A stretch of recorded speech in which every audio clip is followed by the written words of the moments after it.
Kita tahu Islam adalah agama damai. Sesuai dengan namanya, ia tidak dikembangkan dengan pedang dan kekerasan. Ia dikembangkan dengan keteladanan dan tuntunan moral.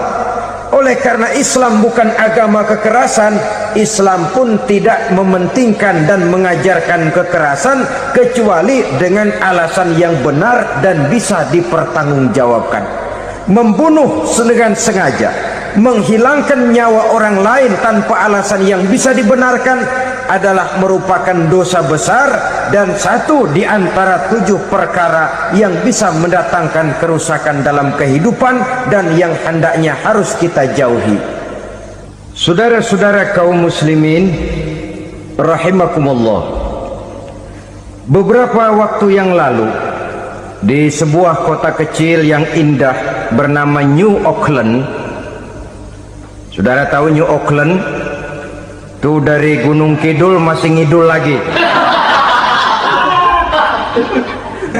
Pernah diadakan satu seminar yang membicarakan bagaimana menyelamatkan masyarakat manusia dari bahaya Perang Dunia Ketiga. Diperkirakan kalau terjadi Perang Dunia Ketiga, manusia tidak akan tersisa. Sebab apa?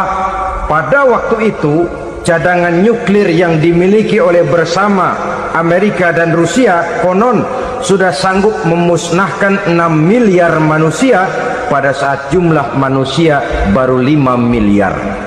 Jadi kelebihan nuklir dunia ini. Kalau terjadi Perang Dunia Ketiga, sulit manusia untuk tersisa. Maka dibahaslah di dalam seminar itu, wah, supaya tidak terjadi Perang Dunia Ketiga, maka perlombaan membuat senjata-senjata canggih, alat-alat pembunuh modern harus segera dibatasi. Dibahas, tidak mungkin kita membatasi perlombaan membuat senjata. Kenapa? Makin maju ilmu dan teknologi, makin canggih senjata yang ditemukan. Atom sudah meningkat menjadi nuklir, nuklir sudah meningkat menjadi neutron, dan kita tahu bom yang bernama neutron ini bom yang cukup membunuh tanpa perlu merusak. Artinya kalau dia diledakkan di kota kita ini, bangunan utuh, jembatan tidak ambruk, rumah-rumah tetap berdiri, tapi semua yang bernama hidup mati. Itu katanya lebih sopan dari bom atom. Sebab kalau si atom ini sudah membunuh, merusak pula. Neutron cukup membunuh saja tanpa perlu merusak. Jadi majunya senjata-senjata teknologi sebagai akibat yang logis dari kemajuan ilmu pengetahuan ini tidak bisa kita batasi. Dan memang sebenarnya yang bahaya bukan senjatanya, tapi manusia yang mengendalikan senjata itu. Mereka kembali kepada prinsip the man behind the gun. Bukan senjatanya yang bahaya, tapi manusia yang mengendalikan senjata itu yang bahaya. Walaupun senjatanya modern, katakanlah model M16 umpamanya, kalau yang mengendalikannya orang beriman, insya Allah aman. Tapi biar megang cuma senapan angin, kalau yang megang orang brutal, ngeri kita deket-deket. Apalagi kalau memang bukan ahlinya menggunakan senjata, bisa ngeker kaki kena jidat.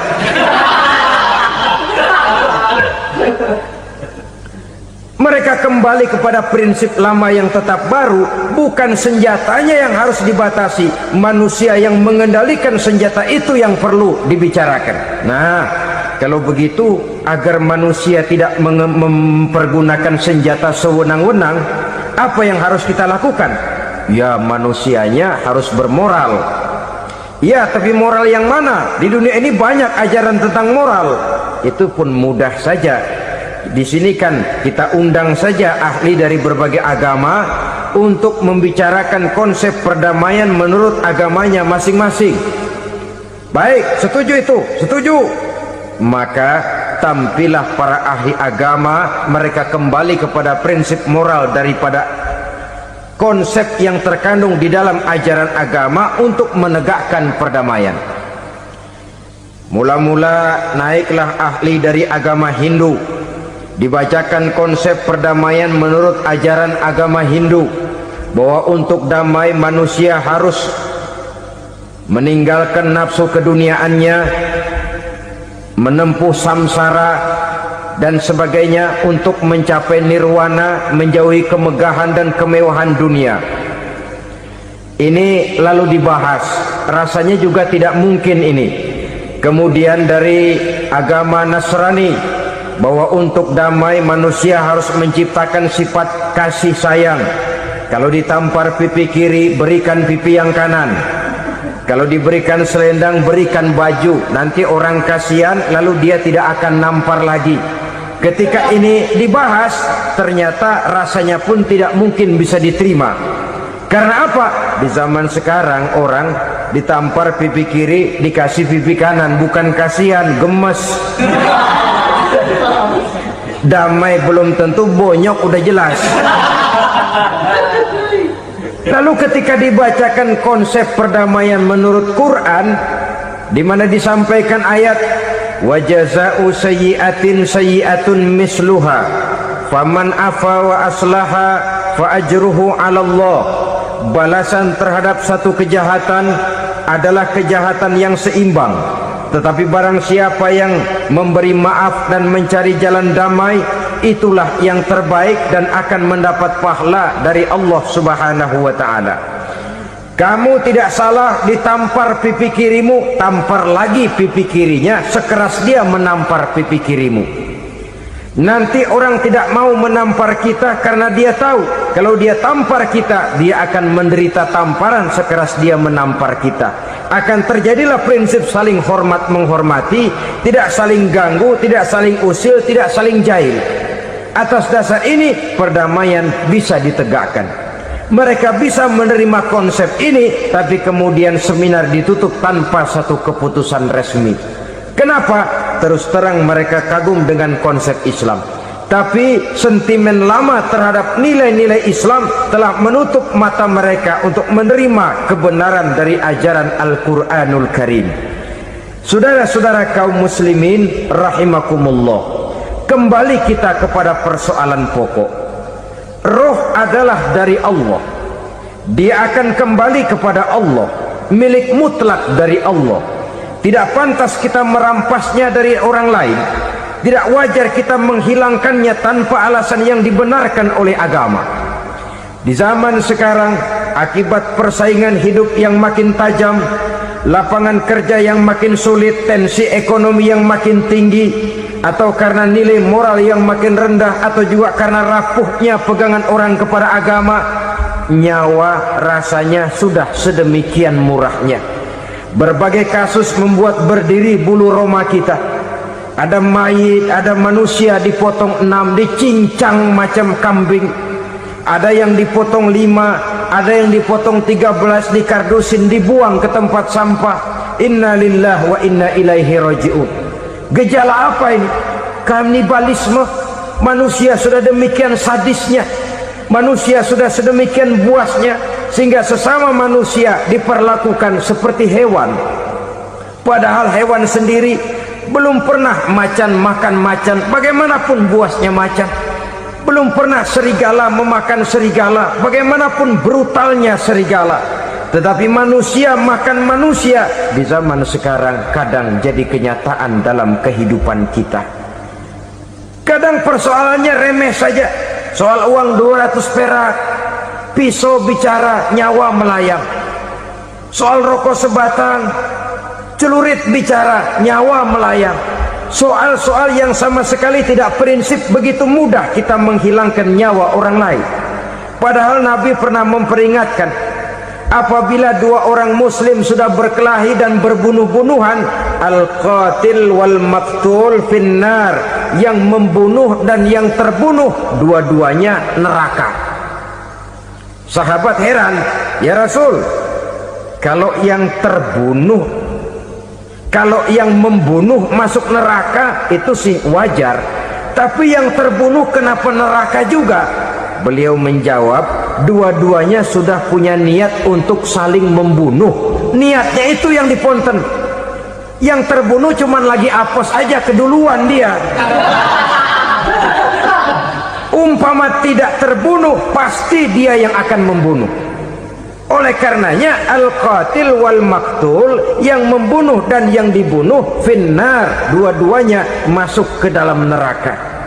Islam menghormati kehidupan, tidak hanya terbatas kepada sesama muslim, orang-orang yang berlainan agama pun yang mau hidup berukun, damai, berdampingan dengan umat Islam, jiwa mereka, darah mereka dilindungi oleh nilai-nilai Islam yang disebut dengan kafir zimmi ini. Mengganggu mereka sama saja dengan mengganggu aku, kata Nabi. Jadi oleh karena itu, sayangilah sesama. Kehidupan adalah anugerah Allah, bukan wewenang kita untuk mencabutnya dari orang lain, bukan wewenang kita untuk merampas dan menghilangkannya dari orang lain. Apa yang tidak enak terjadi pada diri kita, begitu pula lah apabila terjadi pada diri orang lain. Sehingga Nabi mengatakan, la yu'minu ahadukum hatta yuhibba li akhihi ma yuhibbu li nafsihi. Belum dikatakan beriman seseorang kamu apabila dia belum mencintai saudaranya seperti ia mencintai dirinya sendiri. Apa yang enak dirasakan oleh orang lain, enak juga dirasakan oleh dia. Mengukur orang lain dengan diri sendiri. Kalau orang lain tanpa salah saya fitnah, kalau saya tanpa salah difitnah orang, enak apa enggak? Enggak, orang lain juga begitu. Kalau orang lain tanpa salah saya tempeleng kepalanya, enak apa tidak? Tidak. Orang lain juga begitu. Yang tidak enak terjadi pada diri kita, tentu tidak enak juga kalau terjadi pada orang lain. Mengukur orang lain dengan diri sendiri, sehingga tidak timbul sifat egois, tidak menari di atas bangkai orang lain, tidak mendirikan kebahagiaan di atas untayan air mata orang lain. Sehingga dengan demikian, saudara-saudara, dia bisa menghormati kehidupan, menghormati orang lain sebagaimana dia ingin dihormati. Untuk menghancurkan nilai-nilai iman, dibanjiri kita dengan paham-paham yang merusak dan mendangkalkan akidah, baik ia bernama materialisme, baik ia bernama sekularisme, baik ia bernama banjirnya maksiat dan munkarat, baik ia bernama banjirnya peradaban dan kebudayaan yang menghancurkan moral daripada anak-anak kita. Sedikit demi sedikit melenturkan dan melunturkan nilai-nilai keimanan kita, untuk kemudian pada waktunya nilai iman itu akan bertukar dan berganti menjadi nilai syirik kepada Allah Subhanahu wa ta'ala. Atau pada sisi lain, menjadikan yang selain Allah sebagai tujuan akhir daripada kehidupan kita. Sedangkan kita sama-sama maklum bahwa di dalam pandangan agama Islam, dosa yang tidak berampun, dosa yang terbesar, termasuk dalam kategori bapak moyangnya dosa, tidak lain adalah syirik, yakni menyekutukan Allah Subhanahu wa ta'ala. Pola penghancuran iman ini memang berstrategi. Ditawarkan kita kepada paham materialisme, paham kebendaan, di mana otak menempati urutan sebagai ranking pertama, Tuhan jatuh pada urutan kedua. Lalu menyusul kepada paham sekularisme, Allah dipisahkan dari seluruh kegiatan hidup ini, untuk pada gilirannya menjadikan yang selain Allah sebagai tujuan akhir daripada seluruh kegiatan hidup kita. Oleh karenanya, kewajiban menjaga nilai-nilai iman ini merupakan kewajiban yang mulia tetapi berat, tidak hanya untuk kita, tetapi juga bagaimana mewariskannya kepada anak-anak kita, generasi yang akan datang. Orang-orang tua bijaksana yang diceritakan di dalam Al-Quran Kalau sudah berpikir tentang anak-anaknya, pertanyaan yang paling mereka risaukan ialah ma ta'buduna min ba'di. Anakku, kalau pada satu saat aku, ayahmu sudah tidak ada lagi di dunia ini, meninggalkan kamu semua, ma ta'buduna min ba'di, apa yang akan kamu sembah nak? Jikalau sekarang ayahmu masih mau ke masjid, masih mau melakukan rukuk dan sujud, masih beribadah menyembah Allah Subhanahu wa taala, kalau orang tuamu sudah tidak ada, ma ta'buduna min ba'di, masihkah engkau mau datang ke masjid? Masihkah engkau mau rukuk dan sujud? Masihkah engkau mau menyembah Allah Subhanahu wa taala? Pertanyaan ini yang dipikirkan oleh Nabi Yakub kepada putra-putranya. Pertanyaan ini yang diteruskan oleh Nabi Ibrahim kepada anak-anaknya. Pertanyaan ini yang diwariskan oleh generasi ulama salafus saleh kepada para generasi berikutnya. Bagaimana kita generasi sekarang? Kita orang-orang tua sekarang bukan berfikir ma ta'buduna min ba'di, malah yang kita fikirkan ma ta'kuluna min ba'di. Kalau bapak tidak ada nanti kamu makan apa nak? Perkara kamu nyembah apa, urusan nomor 18. Yang penting kamu nanti hidup bisa makan nak. Maka kita sibuk mewariskan harta kepada anak-anak kita. Kita sibuk mewariskan kebun dan tanah kepada anak-anak kita. Kita sibuk mewariskan pabrik kepada anak-anak kita, sementara kita lupa mewariskan intan yang paling mahal, mewariskan mutiara yang paling berharga, yaitu nilai iman kepada Allah Subhanahu wa taala. Alangkah baiknya apabila warisan harta, warisan tanah dan kebun, warisan rumah dan pabrik didasari lebih dahulu dengan mewariskan nilai iman kepada Allah Subhanahu wa taala. Sebagai orang-orang tua, kita boleh bersedih kalau anak kita tidak mengerti komputer. Kita boleh bersedih kalau anak kita tidak mengerti matematika. Kita boleh bersedih kalau anak kita tidak mengerti bahasa Inggris. Tapi sewajarnya lebih bersedihlah kita orang tua jikalau mempunyai anak yang tidak kenal Allah sebagai Tuhannya, yang kemudian tidak mau rukuk dan sujud kepada Allah Tuhannya. Itulah kemalangan yang paling malang bila kita meninggalkan generasi yang tidak bertauhid kepada Allah Subhanahu wa taala. Betapapun anak kita tidak ngerti komputer, saudara, paling-paling kerugiannya cuma kerugian dunia. Masuk dia ke alam barzakh, munkar nakir tidak akan sempat tanya kau belajar komputer apa tidak. Kumpul dia di padang mahsyar, malaikat juga tidak akan tanya matematikamu nilainya berapa. Yang ditanya kau kenal Allah, kau rukuk dan sujud kepadanya, kau pernah datang ke masjid. Oleh karena itu sekali lagi, menjaga nilai iman tidak hanya untuk kita, tetapi juga mewariskannya kepada anak-anak kita, generasi yang akan datang. Sungguh kemalangan yang paling besar apabila kita meninggalkan anak-anak kita. Mereka kita tinggalkan lemah ekonominya, itu tidak baik. Mereka kita tinggalkan lemah otaknya, itu pun akan membuat mereka tertinggal oleh yang lain. Tapi yang paling celaka, jikalau kita tinggalkan mereka dalam kondisi lemah imannya, rapuh akidahnya, tidak baik dan tidak betul keyakinan hidupnya. Oleh karena itu Nabi berpesan, jauhilah 7 perkara yang merusak. Yang pertama, syirik kepada Allah Subhanahu wa taala. Menyekutukan Allah baik dalam ucapan, dalam keyakinan ataupun dalam perbuatan. Ini perkara pertama yang termasuk 7 perusak besar di dalam kehidupan. Kalau sudah jatuh kita ke lembah syirik, bagaimanapun banyak kebaikan yang kita kerjakan, berjiwa sosial, bertangan pemurah, gemar menolong orang lain, kalau memang dasarnya syirik, maka seluruh kebaikan kita akan hancur, tidak akan ada nilainya dalam pandangan Allah Subhanahu wa taala. Dalam pandangan manusia mungkin kita dicatat sebagai orang sosial, gemar menolong orang lain, tidak berpangku tangan melihat orang yang mendapat kesulitan, tapi oleh karena dasarnya syirik, dasarnya tidak mentauhidkan Allah, maka seluruh nilai kebaikan yang kita kerjakan tidak akan ada nilainya dalam pandangan Allah Subhanahu wa ta'ala.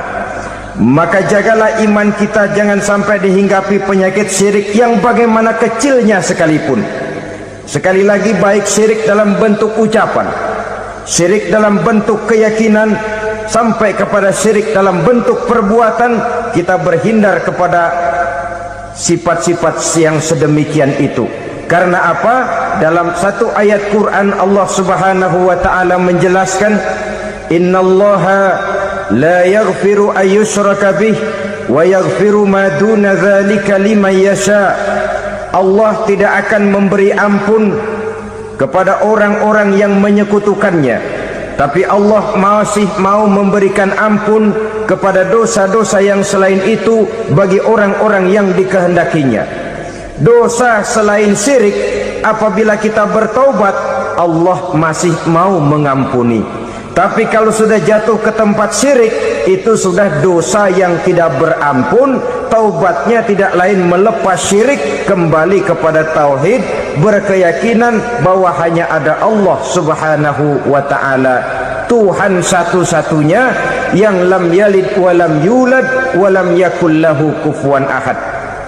Tidak beranak, tidak pula diperanakkan, dan tidak satupun yang dapat menyerupai Tuhan Allah Subhanahu wa ta'ala. Saudara-saudara kaum muslimin rahimakumullah, bahwa kita di zaman sekarang memang tidak menyembah berhala, ya. Bahwa kita tidak berterang-terangan mengatakan Tuhan lebih dari satu, memang. Bahwa kita tidak berkeyakinan Tuhan itu punya anak atau diperanakkan, tentu. Tapi dalam perbuatan dan i'tiqad, kita kadang-kadang jatuh tanpa kita sadari ke tempat yang bernama syirik ini. Oleh karenanya, di zaman di mana teknologi makin canggih, di mana kemajuan pembangunan makin menjangkau berbagai aspek kehidupan, diperlukan keseimbangan antara kemajuan fisik material dengan kemajuan mental spiritual. Apabila tidak ada keseimbangan, yang terwujud tentulah kepincangan, yang diawali dengan pincangnya cara kita berpikir, sehingga pada akhirnya akan mengarah kepada pincangnya cara kita berbuat dan bertindak di dalam kehidupan kita. Oleh karena itu, Nabi berpesan, jauhilah sifat syirik, karena syirik merupakan dosa yang teramat besar. Ini sifat merusak yang pertama. Yang kedua, kata Nabi, wasihra, jauhilah sihir. Sihir ini juga termasuk perkara yang merusak kehidupan. Kita semua sama-sama maklum bahwa sihir sebenarnya bukan persoalan baru. Sejak sebelum datang Islam, sihir itu sudah ada. Di zaman Yunani kuno, sihir ada. Di zaman Mesir kuno, di zaman Cina kuno, dan yang lain-lain yang serba kuno, sihir itu sudah ada. Bahkan para nabi pun, para rasul yang diutus oleh Allah Subhanahu wa ta'ala, senantiasa berhadapan dengan ahli-ahli sihir untuk menguji kebenaran dari misi yang mereka bawa. Sihir adalah perbuatan di luar kebiasaan yang bisa dikerjakan oleh ahlinya dengan bantuan jin atau setan. Hukum mempelajari sihir adalah haram, mengamalkannya lebih haram lagi. Sebab itu saudara-saudara, sihir merupakan perbuatan merusak yang harus kita jauhi. Ciri-ciri daripada perbuatan sihir, pertama, ia mengandung tipuan, bayangan khayal. Di zaman Nabi Musa misalnya, orang melihat tambang-tambang itu seperti ular. Nabi Musa melayangkan tongkatnya menjadi ular-ular besar yang memakan ular-ular kecil ciptaan tukang-tukang sihir Fir'aun tadi. Lalu sihir bisa terjadi dengan bantuan jin kafir atau setan. Kemudian ciri yang ketiga, sifatnya halus dan tersembunyi. Taruh kata ada seorang ahli sihir yang mempergunakan ayat-ayat Quran sebagai jompa-jampe, sebagai baca-bacaan, itu cuma sekedar kedok. Tujuannya tidak lain menjadikan agama sebagai ketok untuk membenarkan cara yang dimurkai oleh Allah Subhanahu wa ta'ala. Satu hadis yang diriwayatkan oleh Imam Bazar dan Tabrani, Nabi berpesan, "Laisa minna man tatayyara lahu au takahhana au tukuhina lahu au sahira lahu." Tidak termasuk ke dalam golonganku, kata Nabi, tidak termasuk umatku. Siapa mereka? Man tatayyara lahu, orang yang bertatoyur. Apa tatoyur itu? Dari kalimat toyaro, artinya terbang. Toir biasa diartikan dengan burung. Tatoyaro percaya kepada suara-suara burung. Man tatayyara lahu, mempercayai, meyakini dengan benar-benar kepada suara beburungan. Kan suka ada itu, nah bunyi burung tuh, maling liwat. Maling liwat, burung bunyi, maling liwat. Itu termasuk tatayyara lahu, percaya kepada suara burung. Kan aneh kalau suara orang nggak dipercaya, suara burung malah dipercaya. Ada ustadz ceramah, kiai ngaji, nggak mau didengerin, burung dengerin bener. Nah, suaranya dari sebelah mana? Belah kulon. Nah, itu tandanya anu. Habis dihitung-hitung. Itu termasuk tatayyara lahu. Au takahana, atau bertenung, au tukuhina, atau minta ditenungkan, au sahirolahu, atau melakukan perbuatan sihir atau minta disihirkan. Laisa minna, tidak termasuk ke dalam golonganku, kata Nabi. Sehingga dengan demikian saudara-saudara, menghadapi sihir dengan sihir sekalipun termasuk perbuatan yang tidak diajarkan oleh agama. Kita kan mempelajari sihir untuk jaga diri, tidak apa-apa. Yang dilarang mengamalkannya, dilarang juga mempelajarinya. Sebab orang kalau sudah mengetahui, biasanya lalu terangsang untuk mencoba. Kalau percobaannya berhasil, biasanya terangsang untuk coba lagi dan coba lagi. Pada akhirnya ketagihan, lalu beralih menjadi profesi, apalagi itu nanti bisa mendatangkan hasil uang. Saudara-saudara kaum muslimin rahimakumullah, kita manusia makhluk nyata, kita hidup di alam nyata, terikat oleh sunnatullah, causality. Oleh karenanya bagi kita keyakinan yang penuh, keikhlasan di dalam bertuhankan Allah, penyerahan diri sepenuhnya hanya kepadanya, itu sudah merupakan obat penangkal yang sangat ampuh agar kita tidak terkena penyakit-penyakit yang dibuat oleh setan dan para pembantunya. Sehingga beberapa ayat Quran mengajarkan, misalnya a'udzu bikalimatillahi tammati min syarri ma khalaq, atau bismillazi la yadurru ma'asmihi syai'un fil ardi wala fis sama', dengan menyebut nama Allah yang tidak bisa mendatangkan bahaya sedikit pun, dari baik yang datang dari langit maupun yang datang dari bumi. Jiwa yang kosong dari keyakinan yang penuh kepada Allah, jiwa yang penuh was-was dan ragu-ragu, itu yang mudah terserang oleh penyakit-penyakit yang dikerjakan oleh para tukang-tukang sihir, yaitu oleh setan dan seluruh para pembantunya. Kemudian hadis kedua yang diriwayatkan oleh Imam Ibnu Hibban, Nabi bersabda, la yadkhulul jannata mudminu khamrin wala mu'minu bisihrin wala qati'ur rahmin. Tidak masuk surga, ini Nabi yang bilang, tidak masuk surga Siapa itu? Pertama, mudminu khamrin, orang yang berkekalan dalam mabuk. Selalu mudminun itu sudah menjadi perbuatan rutinnya, tidak kapok-kapoknya, teler seumur hidup. Mudminu khamrin, tidak masuk surga orang yang selalu bermabuk-mabukan. Yang kedua, wala mu'minu bisihrin, orang mukmin tapi main sihir. Ini juga oleh Nabi diperingatkan, tidak akan masuk surga orang mukmin tapi suka main sihir. Wala qati'u rahmin, dan tidak juga orang yang memutuskan silaturahmi. Tiga macam manusia yang diperingatkan Nabi tidak akan masuk surga: orang yang selalu mabuk, orang mukmin yang main sihir, dan orang yang memutuskan silaturahmi. Saudara-saudara kaum muslimin rahimakumullah.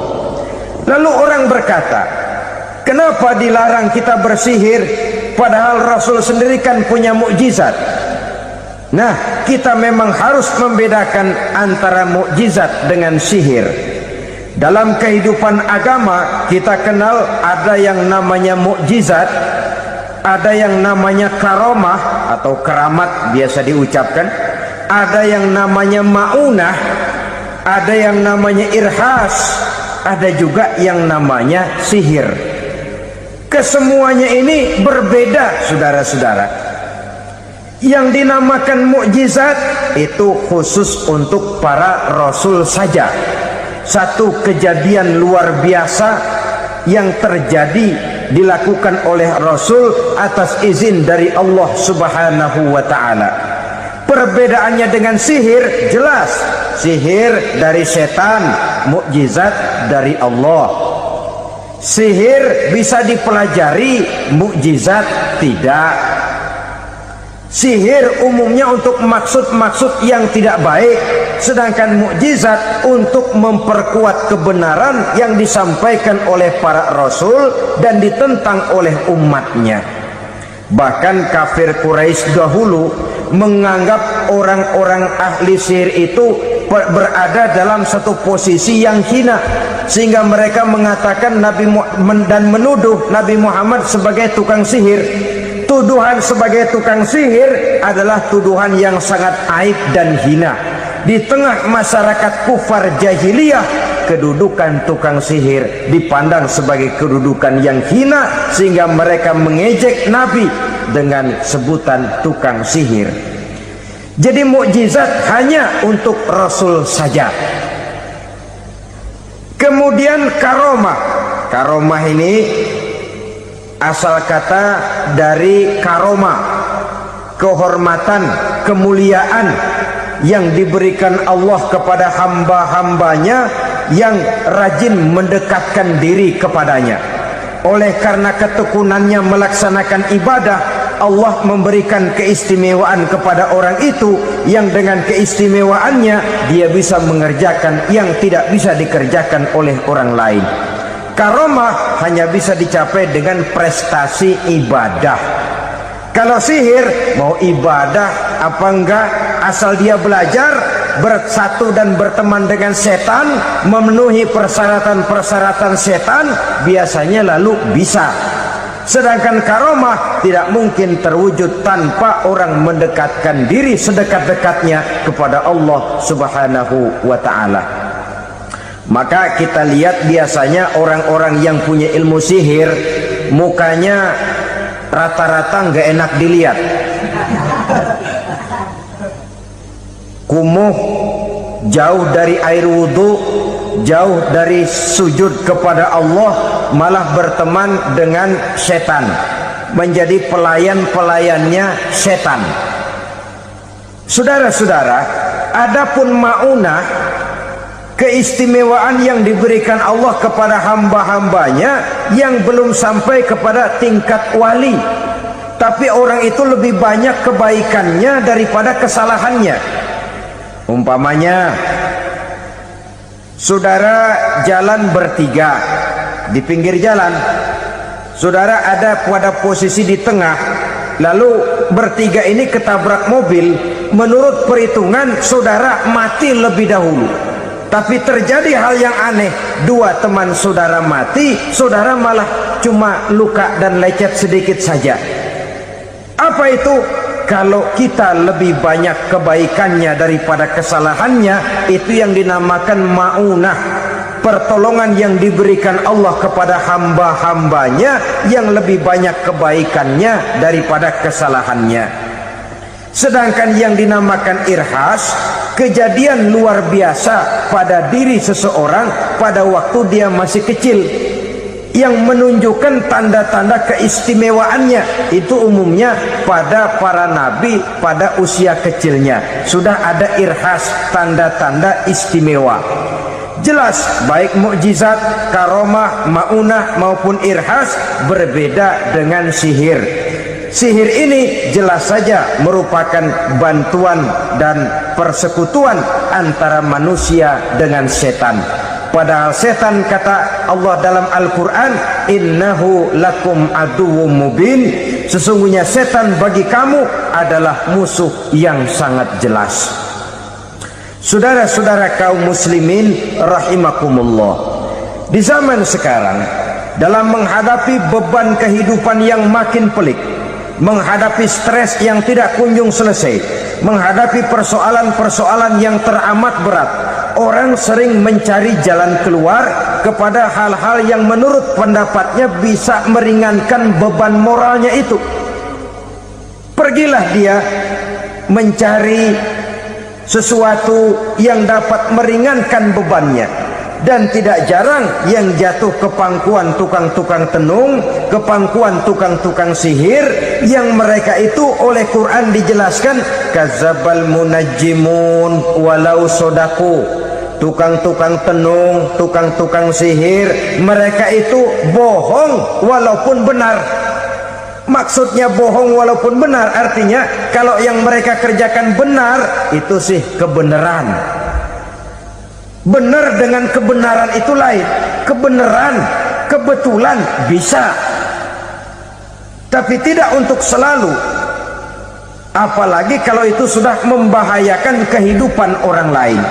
Jadi oleh karena itu Nabi berpesan, jauhilah daripada sihir. Kalau sudah jauhilah dari sihir, artinya ya jauhilah daripada mempelajarinya, jauhilah daripada bergaul dengan orang-orang yang ahli di bidang itu, karena dari pergaulan segalanya bisa menular. Baiklah saudara, ini yang kedua.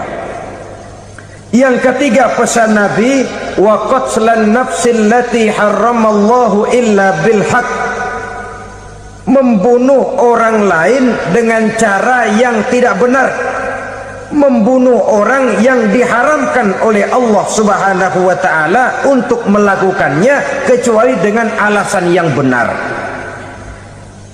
Kita tahu Islam adalah agama damai, sesuai dengan namanya. Ia tidak dikembangkan dengan pedang dan kekerasan, ia dikembangkan dengan keteladanan dan tuntunan moral. Oleh karena Islam bukan agama kekerasan, Islam pun tidak mementingkan dan mengajarkan kekerasan kecuali dengan alasan yang benar dan bisa dipertanggungjawabkan.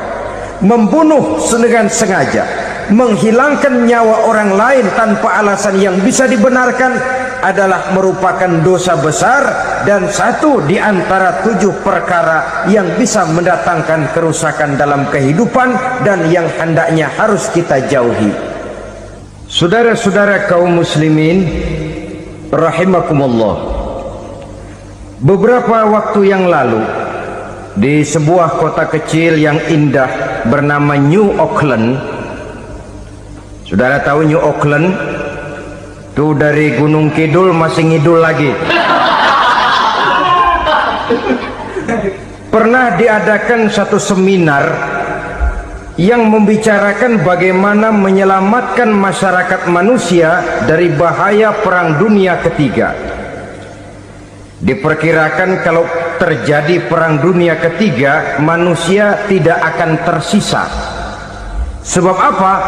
Pada waktu itu cadangan nuklir yang dimiliki oleh bersama Amerika dan Rusia konon sudah sanggup memusnahkan 6 miliar manusia pada saat jumlah manusia baru 5 miliar.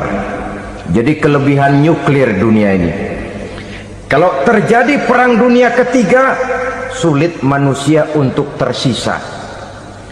Maka dibahaslah di dalam seminar itu, wah, supaya tidak terjadi perang dunia ketiga, maka perlombaan membuat senjata-senjata canggih, alat-alat pembunuh modern harus segera dibatasi. Dibahas, tidak mungkin kita membatasi perlombaan membuat senjata. Kenapa? Makin maju ilmu dan teknologi, makin canggih senjata yang ditemukan. Atom sudah meningkat menjadi nuklir, nuklir sudah meningkat menjadi neutron, dan kita tahu bom yang bernama neutron ini bom yang cukup membunuh tanpa perlu merusak. Artinya kalau dia diledakkan di kota kita ini, bangunan utuh, jembatan tidak ambruk, rumah-rumah tetap berdiri, tapi semua yang bernama hidup mati. Itu katanya lebih sopan dari bom atom. Sebab kalau si atom ini sudah membunuh, merusak pula. Neutron cukup membunuh saja tanpa perlu merusak. Jadi majunya senjata-senjata teknologi sebagai akibat yang logis dari kemajuan ilmu pengetahuan ini tidak bisa kita batasi. Dan memang sebenarnya yang bahaya bukan senjatanya, tapi manusia yang mengendalikan senjata itu. Mereka kembali kepada prinsip the man behind the gun. Bukan senjatanya yang bahaya, tapi manusia yang mengendalikan senjata itu yang bahaya. Walaupun senjatanya modern, katakanlah model M16 umpamanya, kalau yang mengendalikannya orang beriman, insya Allah aman. Tapi biar megang cuma senapan angin, kalau yang megang orang brutal, ngeri kita deket-deket. Apalagi kalau memang bukan ahlinya menggunakan senjata, bisa ngeker kaki kena jidat.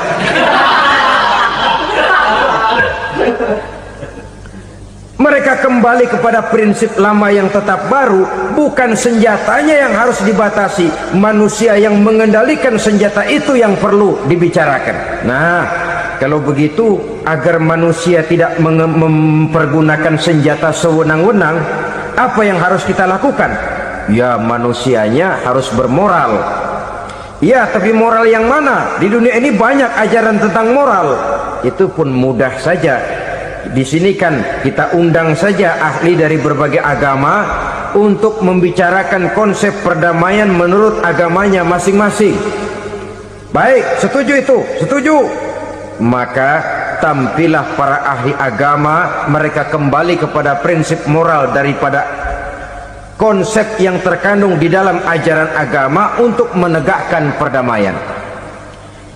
Mula-mula naiklah ahli dari agama Hindu, dibacakan konsep perdamaian menurut ajaran agama Hindu, bahwa untuk damai manusia harus meninggalkan nafsu keduniaannya, menempuh samsara dan sebagainya untuk mencapai nirwana, menjauhi kemegahan dan kemewahan dunia. Ini lalu dibahas, rasanya juga tidak mungkin ini. Kemudian dari agama Nasrani, bahwa untuk damai manusia harus menciptakan sifat kasih sayang. Kalau ditampar pipi kiri, berikan pipi yang kanan. Kalau diberikan selendang, berikan baju. Nanti orang kasihan, lalu dia tidak akan nampar lagi. Ketika ini dibahas, ternyata rasanya pun tidak mungkin bisa diterima. Karena apa? Di zaman sekarang orang ditampar pipi kiri, dikasih pipi kanan. Bukan kasihan, gemes. Damai belum tentu, bonyok udah jelas.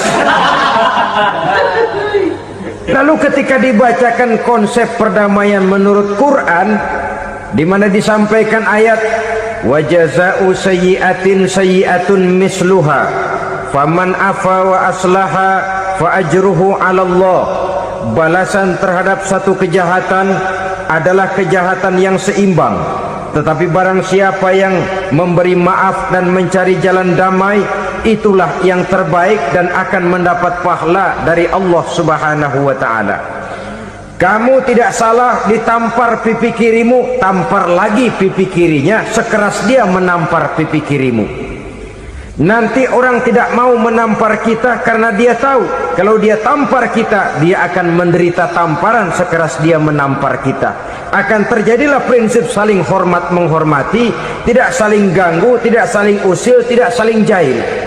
Atas dasar ini perdamaian bisa ditegakkan. Mereka bisa menerima konsep ini, tapi kemudian seminar ditutup tanpa satu keputusan resmi. Kenapa? Terus terang mereka kagum dengan konsep Islam, tapi sentimen lama terhadap nilai-nilai Islam telah menutup mata mereka untuk menerima kebenaran dari ajaran Al-Quranul Karim. Saudara-saudara kaum muslimin rahimakumullah, kembali kita kepada persoalan pokok. Roh adalah dari Allah, dia akan kembali kepada Allah, milik mutlak dari Allah. Tidak pantas kita merampasnya dari orang lain. Tidak wajar kita menghilangkannya tanpa alasan yang dibenarkan oleh agama. Di zaman sekarang, akibat persaingan hidup yang makin tajam, lapangan kerja yang makin sulit, tensi ekonomi yang makin tinggi, atau karena nilai moral yang makin rendah, atau juga karena rapuhnya pegangan orang kepada agama, nyawa rasanya sudah sedemikian murahnya. Berbagai kasus membuat berdiri bulu roma kita. Ada mayit, ada manusia dipotong 6, dicincang macam kambing. Ada yang dipotong 5, ada yang dipotong 13, dikardusin, dibuang ke tempat sampah. Inna lillahi wa inna ilaihi raji'un. Gejala apa ini? Kanibalisme. Manusia sudah demikian sadisnya, manusia sudah sedemikian buasnya, sehingga sesama manusia diperlakukan seperti hewan.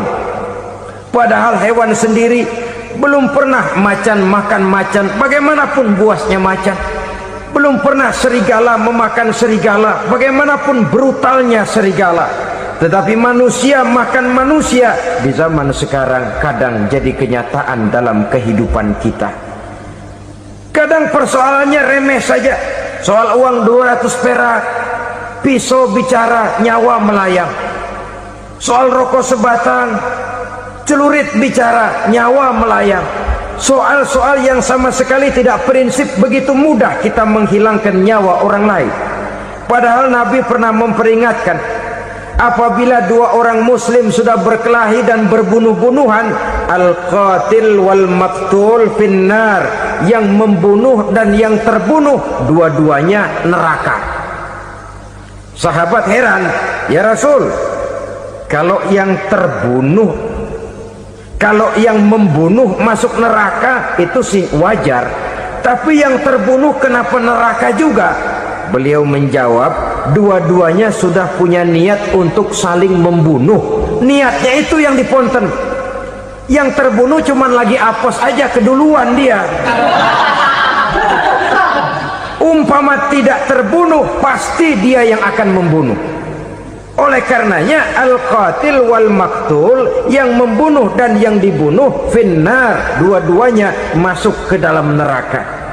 Islam menghormati kehidupan, tidak hanya terbatas kepada sesama muslim.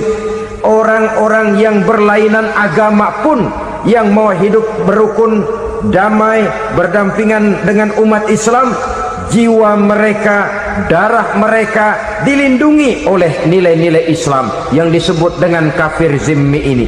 Mengganggu mereka sama saja dengan mengganggu aku, kata Nabi. Jadi oleh karena itu, sayangilah sesama. Kehidupan adalah anugerah Allah, bukan wewenang kita untuk mencabutnya dari orang lain, bukan wewenang kita untuk merampas dan menghilangkannya dari orang lain. Apa yang tidak enak terjadi pada diri kita, begitu pula lah apabila terjadi pada diri orang lain. Sehingga Nabi mengatakan, la yu'minu ahadukum hatta yuhibba li akhihi ma yuhibbu li nafsihi. Belum dikatakan beriman seseorang kamu apabila dia belum mencintai saudaranya seperti ia mencintai dirinya sendiri. Apa yang enak dirasakan oleh orang lain, enak juga dirasakan oleh dia. Mengukur orang lain dengan diri sendiri. Kalau orang lain tanpa salah saya fitnah, kalau saya tanpa salah difitnah orang, enak apa enggak? Enggak, orang lain juga begitu. Kalau orang lain tanpa salah saya tempeleng kepalanya, enak apa tidak? Tidak. Orang lain juga begitu. Yang tidak enak terjadi pada diri kita, tentu tidak enak juga kalau terjadi pada orang lain. Mengukur orang lain dengan diri sendiri, sehingga tidak timbul sifat egois, tidak menari di atas bangkai orang lain, tidak mendirikan kebahagiaan di atas untayan air mata orang lain. Sehingga dengan demikian saudara-saudara, dia bisa menghormati kehidupan, menghormati orang lain sebagaimana dia ingin dihormati. Inilah perbuatan ketiga yang merusak, membunuh orang lain dengan yang diharamkan Allah tanpa alasan yang benar. Yang ketiga. Kemudian yang keempat, perbuatan merusak wa aklar riba, makan riba. Hidup adalah tolong menolong. Bahasa kerennya take and give katanya. Saling memberi dan saling menerima. Nabi mengajarkan man kuraba kurbatan min kurabid dunya karaballahu lahu kurbatan min kurabi yaumal qiyamah wallahu fi aunil abdi madamal abdu fi auni akhihi. Siapa yang meringankan beban dari beban-beban yang dirita seseorang di dalam kehidupan dunia, Allah akan meringankan bebannya daripada beban-beban yang harus dipikulnya di hari kiamat nanti. Wallahu fi aunil abdi madamal abdu fi auni akhihi. Allah senantiasa akan menolong seorang hamba selama hamba itu masih mau menolong saudaranya. Allah selalu akan menolong seorang hamba selama hamba itu masih mau menolong saudaranya. Apabila kita sudah berpangku tangan terhadap kesulitan orang lain, biasanya pun pada saat kita mendapat kesulitan, kita akan sulit juga memperoleh pertolongan. Nah, riba alias renten, kedoknya adalah menolong orang, tapi sama juga bulu buntutnya dilepas, palanya dicekek.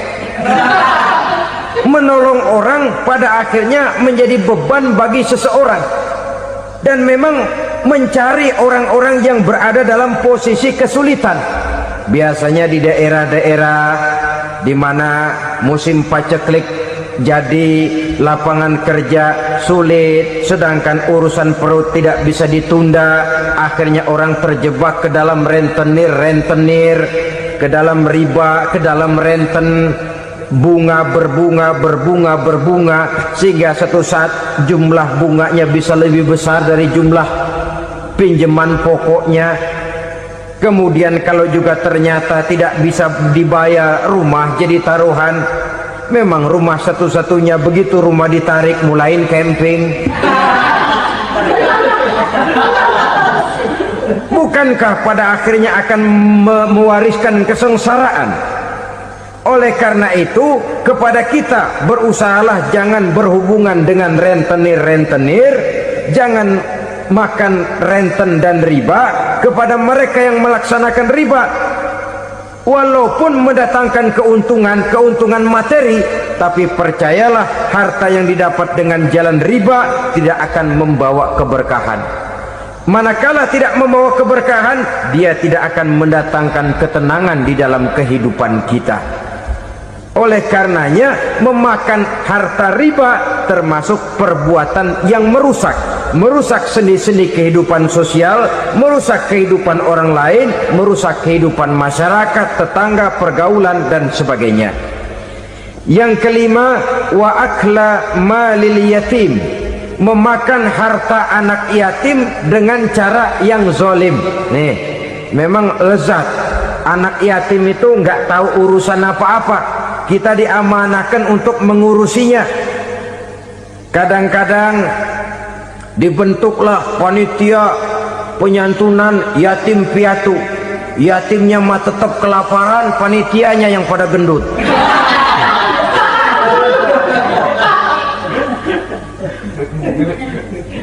Padahal memakan harta anak yatim termasuk perbuatan dosa besar, dan menjantuni yatim merupakan perbuatan mulia. Nabi mengatakan, ana wa kafilul yatim kahataini yaumal qiyamah. Aku dan orang-orang yang menyantuni anak yatim seperti dua jari ini pada hari kiamat nanti. Dekat sekali. Jikalau ingin di hari akhir nanti dekat dengan Rasul, bersahabatlah dengan anak-anak yatim. Jadilah pengurus anak-anak yatim. Bangunlah panti-panti asuhan yatim. Pada saat bapak ibunya meninggal, kitalah yang menjadi orang tuanya. Bahkan sedemikian besar perhatian Islam terhadap anak-anak yatim ini, sehingga Quran memberikan peringatan, ara'aital ladzi yukadzibu bid-din fadzalikal ladzi yad'ul yatim wa la yahuddu ala ta'amil miskin. Tahukah kamu siapa orang yang mendustakan agama, beragama tapi dianggap dusta, salatnya dusta, puasanya dusta karena agamanya sudah berdusta. Siapa mereka? Fadzalikal ladzi yad'ul yatim, orang yang menyia-nyiakan anak yatim, wala yahuddu ala ta'amil miskin, dan tidak pernah memberi makan kepada orang-orang yang menderita kemiskinan. Menyia-nyiakan, meninggalkan anak yatim termasuk perbuatan yang divonis kita sebagai orang yang mendustakan agama. Saudara-saudara kaum muslimin rahimakumullah, maka sangat dicela mengeksploitir anak-anak yatim, menjadikan mereka sebagai kedok untuk mencari kekayaan pribadi. Tetapi jikalau ikhlas, ganjarannya sangat besar, nilai pahalanya sangat besar. Menyantuni yatim tidak hanya setahun sekali.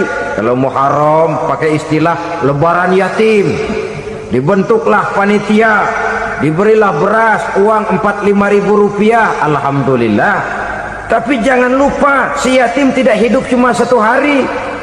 Dia tidak hidup cuma di bulan Muharram saja, dia hidup 12 bulan dalam setahun. Sebagaimana anak-anak yang lain, dia juga berhak punya masa depan. Dia juga berhak menikmati bangku sekolah. Dia berhak mengenyam arti dan makna pendidikan. Dia berhak membekali diri dengan ilmu dan pengetahuan seperti halnya anak-anak yang lain. Maka kita yang diberikan keluasan oleh Allah, ingatlah itu, bersahabatlah dengan anak-anak yatim, santuni mereka. Perkara setahun sekali di bulan Muharram, alhamdulillah, itu bagus, bin Thayyib alias baik. Tapi tentu dan tentu sekali lagi, si yatim tidak hanya hidup di bulan Muharram.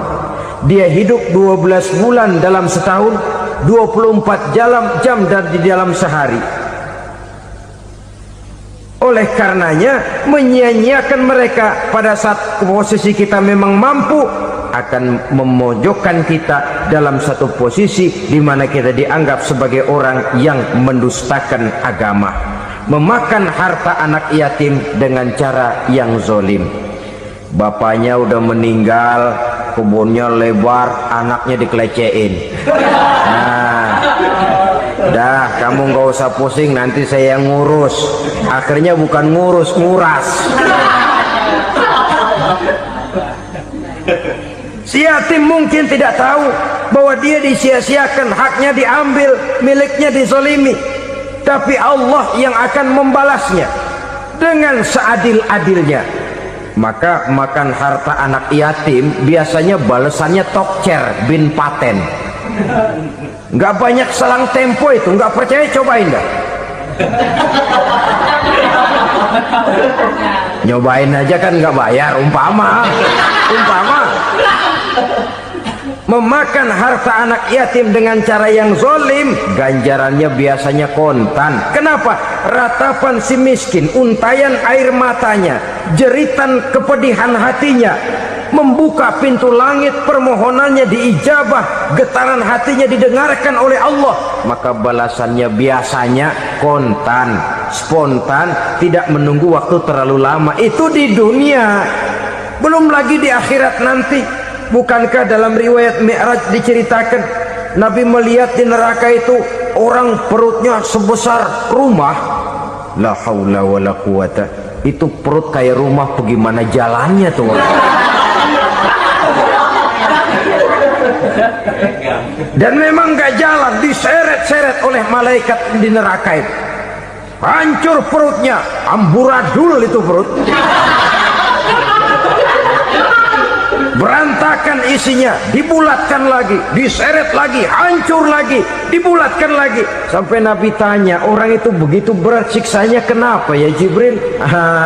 Itu Muhammad, waktu di dunia dulu rakus banget makan harta anak yatim. Begitu vonisnya, begitu menyedihkan nasibnya di akhirat. Tapi di dunia pun ketidakberkahan itu sudah membayangi kehidupannya. Oleh karena itu, kepada saudara-saudara yang mendapat titipan anak yatim, berbahagialah, karena semulia-mulia rumah adalah rumah yang di dalamnya ada anak yatim yang disantuni. Sehina-hina rumah adalah rumah di mana di dalamnya ada anak yatim yang disia-siakan. Begitu kata Nabi kita. Rumah yang paling mulia dalam pandangan Allah, rumah yang di dalamnya ada anak yatim yang disantuni.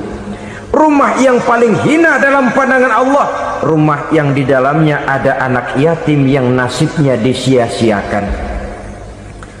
Berbahagialah saudara apabila menjadi penyantun anak-anak yatim, pelindung mereka, sehingga mereka mempunyai masa depan sebagaimana anak-anak lainnya. Rasulullah sendiri sedemikian peka terhadap keadaan anak-anak yatim, karena beliau sendiri memang mengalami. Umur 6 bulan dalam kandungan ibu, beliau sudah ditinggalkan oleh ayahnya. Pada saat berusia 6 tahun, ibu sudah meninggal. Yatim piatu dalam usia di mana beliau sedang perlu belas kasih seorang ibu dan pengertian seorang bapak. Kepekaan itu lalu timbul, bahkan kemudian sampai kepada beliau berkata, aku dan orang yang menyantuni anak yatim seperti jari tengah dan jari telunjuk di hari akhirat nanti. Sedemikian dekatnya. Baiklah ya, jadi yang kelima, memakan harta anak yatim. Jauhi, karena ini perbuatan yang merusak. Yang keenam, watawalli yaumaz zahfi, melarikan diri pada hari pertempuran. Apa ini? Khianat, tidak konsekuen dengan konsep perjuangan. Pada mulanya keras benar teriak, berantas korupsi, ganyang korupsi, cuma karena belum dapat giliran. Begitu dia naik dapat kesempatan, korupsinya lebih edan dari yang diteriakinya. Ini termasuk tawalli yaumaz zahfi, berpaling pada hari peperangan. Di saat menghadapi musuh, kalau belum kelihatan musuh, teriaknya nyaring bener, jangan takut demi kebenaran sampai titik darah yang paling penghabisan. Musuh belum kelihatan. Begitu musuh sudah kelihatan, paling dulu lari ke belakang.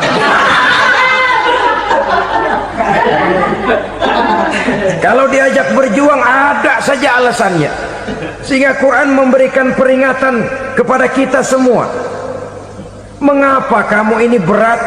Kalau sudah diajak berjuang di jalan Allah, kakimu seperti terhunjam berakar di perut bumi. Berat untuk melangkah berjuang. Lari dari pertempuran tidak konsekuen dengan konsepsi perjuangan. Mau enaknya saja dalam kondisi yang sulit lalu berpangku tangan. Ini termasuk ciri munafik yang di dalam Al-Quran disindir dengan bahasa kullama adha'a lahum masyaufi wa iza azlama alaihim qamu. Waktu terang mereka jalan, giliran gelap mereka mandek. Artinya, maksudnya kalau giliran ada untungnya aja rame-rame teriak Islam, tapi begitu diminta berjuang, dituntut berkorban, rame-rame mundur. Waktu dilihat di Islam ada untungnya, rame-rame teriak Islam. Pak, saya Islam banget pak. KTP saya Islam pak. Pokoknya Islam banget dah. Tapi ketika diminta berjuang, dituntut sedikit berkorban, rame-rame mengundurkan diri. Tahun 65 PKI berontak. Waduh, waktu itu jadi orang Islam untung itu. Nggak dikejar-kejar, aman. Masjid rame, masjid, mobil-mobil mewah parkir di depan musola dan masjid. Kenapa? Waktu itu asal udah ke masjid aman. Islam selamat, untung. Tapi begitu keadaan aman, yang parkir di musola beda butut melulu.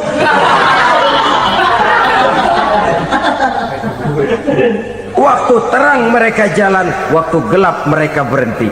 Dikala di Islam ada untungnya, baru wah Islam bagus, Islam hebat. Tapi waktu dilihat ada kerugian, jangan bawa-bawa Islam dah.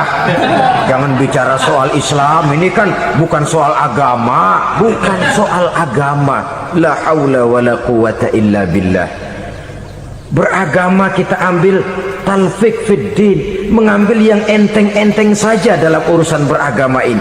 Tidak konsekuen kita dengan Islam kita. Seolah kita mau memilih mana yang terasa cocok sama selera kita, kita teriak Islam. Beratan aja dikit, rame-rame berpaling. Itu termasuk tawalli yaumaz zahfi, para pengkhianat mental-mental hipokrit.